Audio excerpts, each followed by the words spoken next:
Amigos, boa noite, alunos. Vou fazer um vídeo rápido sobre a teoria da dependência. Para isso, eu vou falar o seguinte, eu verifiquei no YouTube aí que tem muito pouco sobre a dependência, focando no Fernando Henrique. Porque o Fernando Henrique é importante. Ele foi um nome central dessa teoria e agora quem levanta essa teorização não gosta dele, não gosta de falar nele, que depois encontra, né? Por que eu acho problemático? O pouco que eu sei dessa teoria, eu estou aberto a que as pessoas critiquem essa visão, mas principalmente eu queria pontuar algumas coisas que o Jones Manuel falou. Então, Jones Manuel acha que, pelo que eu entendi, me corrija se eu estiver errado, na teoria do imperialismo do Lenin, tem diferença entre o semicolonial, país semicolonial, e o colonial e o dependente.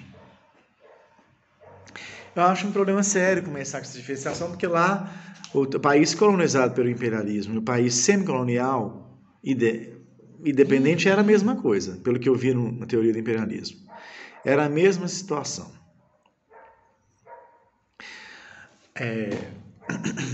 Só que, claro, lá não tem uma teoria do imperialismo para a América Latina, mas a gente pode depreender que é a mesma situação nos países da Ásia e África. O que pega nessa teoria da dependência? A teoria ficou forte ali nos anos 60, depois do golpe de 64. Ela veio principalmente criticar a teorização do PCB, que ainda a gente tem que debater, eu creio, que é a semifeudalidade e a teoria das etapas. Eu acho que é incontornável debater a semifeudalidade, que seria o seguinte: o que existe de pré-capitalista, que já foi varrido no centro capitalista por revoluções há 200 anos atrás e existe aqui no Brasil. Então, essa teorização ela é fundamental porque ela impede a gente de ter uma prática. Então, por exemplo, os partidos que julgam que o Brasil já é um país capitalista desenvolvido largam o trabalho no campo, na zona rural. E aí que eu vejo, quem está fazendo trabalho no campo é o MST, que já tem um trabalho, que é a esquerda católica, ligada ao PT, e mais recentemente a LOC, Liga Operária Camponesa, e a Liga dos Camponeses Pobres, de orientação maoísta, justamente por causa da sua teorização. Passou a ter um trabalho muito importante no campo. Por que é importante esse enfoque? Nesse momento, então, quando caiu, voltando, em 64, a teorização do PCB era a semifeudalidade, a revolução por etapas, só que o enfoque ali era apoiar um termo que aparece muito lá no texto do Fernando Henrique, populismo, para fazer essa transição via parlamentar e pacífica. Isso não rolou. Não rolou, houve o golpe. O que o Fernando Henrique fala nesse ensaio, então? E quem é ele? Porque ele chegou a ser esse cara de tão grande destaque e tudo. Ele já era o filho. O Fernando Henrique é filho de um general getulista, Leônidas Cardoso. Teve papel importante na campanha Petróleo é Nosso. Mas desde novo, Fernando Henrique, segundo o jornalista Barbosa Lima Sobrinho, que conversava com o Felicíssimo do Espírito Santo sobre o Fernando Henrique, uma época que eles estavam falando sobre o que tinha que fazer, lá no começo dos anos 60, contra a internacionalização da Amazônia, já naquela época, queriam chamar o Fernando Henrique para bater papo. Então, o Felicíssimo do Espírito Santo, que era irmão do pai do Fernando Henrique, segundo Barbosa Lima Sobrinho, falou: não, esse meu sobrinho não é de confiança. E isso aí, se mostrou verdadeiro. Há um distanciamento do Fernando Henrique, do varguismo e do comunismo no decorrer de sua trajetória. De fato, ele não é uma pessoa que se mostrou de confiança de forma alguma. Mostrou-se uma pessoa que faz jogo duplo, traiçoeira, traidora mesmo da causa. Embora a gente saiba, então, que ele se criou numa tradição marxista, foi orientando o Florestan Fernandes na USP. Então, o que tem no YouTube é muito ele falando, pessoas ligadas a ele. Então, esse ensaio dele, Dependência e Desenvolvimento, na América Latina, que é a chamada Teoria do Desenvolvimento, ele fez no Chile com Enzo Faleto, em 66. E aí eu vou explicar qual que é o contexto desse ensaio. Fernando Henrique defendeu um mestrado em 64, encerrando um período em que ele esteve próximo do PCB. Ele, no final dos anos 50, começo dos anos 60, ele estava próximo do PCB. Mas ele já estava com um grupo de leitura do Capital na USP, então era bastante crítico já a esse partido. E esse grupo, quer dizer, não é o primeiro grupo, não é as primeiras pessoas que leram o Capital, o Jones Manuel está muito certo nisso, o PCB lia o Capital. Agora, o que é a diferença que o Jones tem que entender? O que ele está querendo dizer? Que o Fernando Henrique, no pós-56 ali, no mês dos anos 60, junto com o seu grupo, que incluía Francisco Verfort e André Singer e Roberto Schwartz, fizeram a leitura de um marxismo mais leve, adoçado, amansado, um revisionismo que a academia pudesse, o Gianotti também, né? Que é um revisionismo que a academia pudesse, um Marx mais leve, que a academia mais light, que a academia pudesse discutir tranquilamente. Não é o projeto revolucionário, não é o revolucionário, não é o marxismo-leninista, entendeu? Um marxiano. São marxianos desde o início, está bem claro isso. Esse grupo aí do Capital. Então, antes disso, o PCB leu o Capital, o ISEB do Rio também leu. Não é, o Fernando Henrique não tem esse pioneirismo, não. Mas a USP irradiou para o país inteiro esse marxismo aí e tal. Os impasses que a gente pode ver. No Dependência em Desenvolvimento, então, ele está respondendo para o que ele escreveu no mestrado, que é o sobre empresariado industrial. Ele fez uma pesquisa, já assim, metodologia norte-americana, tipo pesquisa de opinião, com os empresários, e viu que o empresário nacional paulista não tinha essa consciência nacional, não era essa burguesia nacional, não existia em São Paulo. Quer dizer, no estado mais industrializado do país. Ele não verificou essa consciência nacional, ele chegou à conclusão que não existia burguesia nacional. Sua tese de mestrado de 64, orientada, se não me engano, pelo Florestan, e tinha Sérgio Buarque na banca. Essa tese, no final, tinha uma indagação que é válida para hoje, para o país, em 64, a dele de mestrado. Acho que é o Empresário Industrial e Desenvolvimento Econômico. Eu tinha um trecho dessa tese até outro dia. Então, tem essa tese, tinha essa pesquisa de opinião, que já era uma coisa americana, né, chegando, e tinha essa conclusão que não existia burguesia nacional e que o país estaria, então, entre subcapitalismo ou socialismo. Era a indagação que ele colocava nas vésperas do golpe. Então, houve o golpe, o nacional-desenvolvimentismo entrou em colapso, né, com o golpe, caiu, né? O golpe, nos primeiros momentos, colocou dois neoliberais, que é o Roberto Campos e o Bulhões, começaram um programa de privatização e aprofundaram o país numa profunda crise econômica, seguida de repressão política, proibição de sindicatos, prisão e assassinato, tortura de militantes, destruição de jornais, igual aqui em Minas, o Binômio, intervenção em revistas, em jornais, né, provocando o exílio de intelectuais, cassação de direitos políticos de muita gente, e por aí foi. Fernando Henrique, em 66, com esse ensaio, então ele estava no Chile, trabalhando para a CEPAL, então ele não estava exilado, ele estava trabalhando para a CEPAL, a Comissão de Desenvolvimento Econômico da América Latina, junto com esse Enzo Faleto, estava respondendo a uma questão específica daquele momento ali que o PCB colocou. O PCB também colocou mais ou menos isso, que o país teria que passar por uma etapa nacional desenvolvimentista e depois ir para o socialismo. Eles acreditavam ainda nessa etapa, então Jango seria essa etapa, né? O desenvolvimento ali, a reforma agrária, não se verificou viável. Então, uma crise teórica, e esses teóricos de dependência, todos vêm responder isso. Então, Vânia Bambirra, Fernando Henrique, todos vêm respondendo isso que essas questões estavam no ar. Caio Prado também, com a Revolução Brasileira, faz uma duríssima crítica ao nacional-reformismo, ao nacional-desenvolvimentismo, não tem resposta. Ele deixa no ar qual seria a solução. Aí está bem o X da questão, também do ensaio do Fernando Henrique.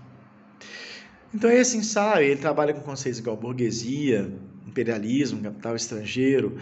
O que a gente pode aprender dele é o seguinte. Em 50 e poucos, o JK, ao invés de seguir o projeto desenvolvimentista de Getúlio, depois do suicídio de Getúlio, adota uma política de abertura para o capital estrangeiro. O capital estrangeiro penetra cada vez mais, se associa com a burguesia. Na prática, passa a não haver burguesia nacional.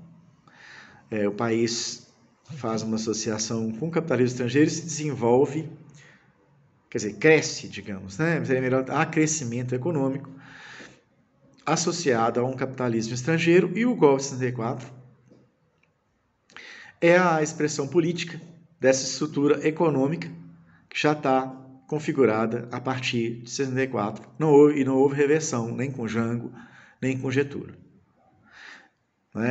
Com Jango especificamente, o nome dele parece que é nem mencionado nesse ensaio do Fernando Henrique. O Fernando Henrique trabalha ali com estruturas que modificam, né, esses conceitos aí, e ele dissolve os personagens históricos na história. Isso já foi criticado, me parece, pelo Gilberto Vasconcelos. Aí ele pega outros exemplos da América Latina, desse processo que eu estou contando para vocês, da penetração do capital estrangeiro, associação com a burguesia, a classe trabalhadora não tem um papel. E nesse processo aí, aprofunda-se a dependência. A dependência, inicialmente ali, o Partido Comunista imaginava, até com a entrada ali do Bulhões e do neoliberalismo, com o Roberto Campos, já estava nesse processo de privatização, que aquilo traria uma crise econômica cada vez mais profunda e que o país não se desenvolveria, nem cresceria economicamente. Haveria uma estagnação, uma crise enorme e abriria o campo para a Revolução Socialista. Então, essa teoria circulou bastante no país e alimentou, então, a ideia de que ali acabou uma etapa, poderiam todos partir para a Revolução Socialista. Daí a participação de Vânia Bambirra, Teutônio Santos na PALOP, que é uma organização de esquerda revolucionária, que fazia ações armadas. Não existe o termo luta armada, ele é um estigma. Essas organizações estariam fazendo o que Lenin mandou fazer, que o PCB do começo dos anos 60 não estava fazendo. Estava acreditando só na luta parlamentar, só na via pacífica, inspirado lá no revisionismo do Khrushchev da União Soviética. Não estava preparado de forma alguma nem para a autodefesa e não reagiu ali no golpe e não conseguiu mobilizar. Até porque o PCB, outros têm atenuantes, como o fato dele ser clandestino, né? O que facilita para a repressão. Então, prosseguindo, desses impasses aí, essa teorização da dependência, ela serviu muito como influência de um trotskista chamado Gunder Frank, que ele até chegou um pouco antes, de 60. Ele jogou a teoria anti-etapista do trotskismo para condenar tanto a teoria de que o Brasil tinha esses restos feudais, que são o latifúndio, né? O latifúndio semi-feudal, que tem consequências muito sérias até hoje, porque em estados igual o Sarney, ou no Tocantins, que tem a família da Cátia Abreu, essas grandes famílias, que são grandes donas de terra, controlam, num estado que é predominantemente rural, eles controlam a política também. Fora tem muita gente trabalhando para eles. Então, quem tem grandes extensões de terra tem grande influência sobre a vida social e política. Que é uma situação análoga ao senhor feudal, no seu feudo, lá na Idade Média. Só que eu não estou dizendo que o Brasil tem princesa. Isso aí vocês podem procurar um ensaio do Davi Dias, que ele aprofunda nisso. Procurem Davi Dias, que ele, na internet, TMD, ele resolve esse problema. O principal erro do Gunder Frank, também está na Martha Honecker, está muito bem detalhado no Davi Dias, era vir com essa pretensão sem nunca ter feito trabalho de campo no Brasil, um estrangeiro. Erro número 1. O 2, que a Hanner também aponta, que David Dias aponta, era essa ideia de que o Brasil, por ter nascido do capital mercantil, porque o Brasil nasceu numa época de mercantilismo em Portugal, já seria um país capitalista desde o nascedouro. Não. Teoria melhor, que está em Inácio Rangel, está nos debates meus com Rafael Freitas, é que o Portugal era mercantilista e feudal e exportou para o Brasil 2 modos de produção, escravismo e feudalismo. Então, o feudalismo estaria, por exemplo, nas capitanias hereditárias, que é muito diferente, por exemplo, se a Companhia das Índias Ocidentais indicasse pessoas da empresa ali para dar lucro naquelas regiões. A Companhia das Índias Ocidentais trabalhava aqui, agia aqui nas grandes plantations de açúcar, sempre para exportação.